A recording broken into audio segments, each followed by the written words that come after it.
Koje su labave? Sve! Ovo je ekstra! Ovo je loše!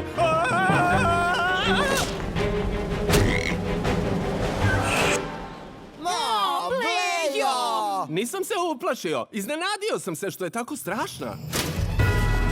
Tada! A sada čudo moderne tehnologije. Fantastični unapređivač! Sad treba da tapšete ko blesavi. Zdravo! Evo unapređenog Bleje! Treba samo da stavite ovu kacigu i možete zameniti svaku veštinu. S kim god hoćete. O ne. Samo malo? Ta stvar nije unapređivač, to je zamenjivač!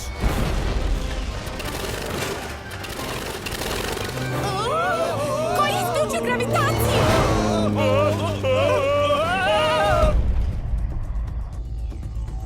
On koji sija kao žuto sunce i čija je strahovita moć bezgranična. To! Proročanstvo će se ostvariti! Narode, sjajne vesti, stigao je zlatni zmaj. Drugari, jel neko video negde moje telo? Divno! Samo nam je još međunarodni sukob falio.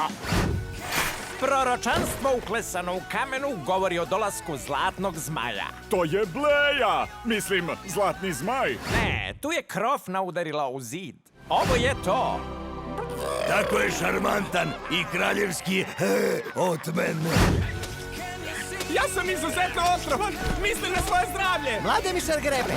Zašto sam tako ukusan? Mrdajte! Akcija! Vreme je za zakucavanje! Za mnom! Šta čekate? Mi nosimo Blejino telo. Šta ti radiš? Ovo je najbolja žurka, obožavam vas, drugari. Kikoriki, legenda o zlatnom zmaju. Poželite nam sreću! Uskoro u bioskopima.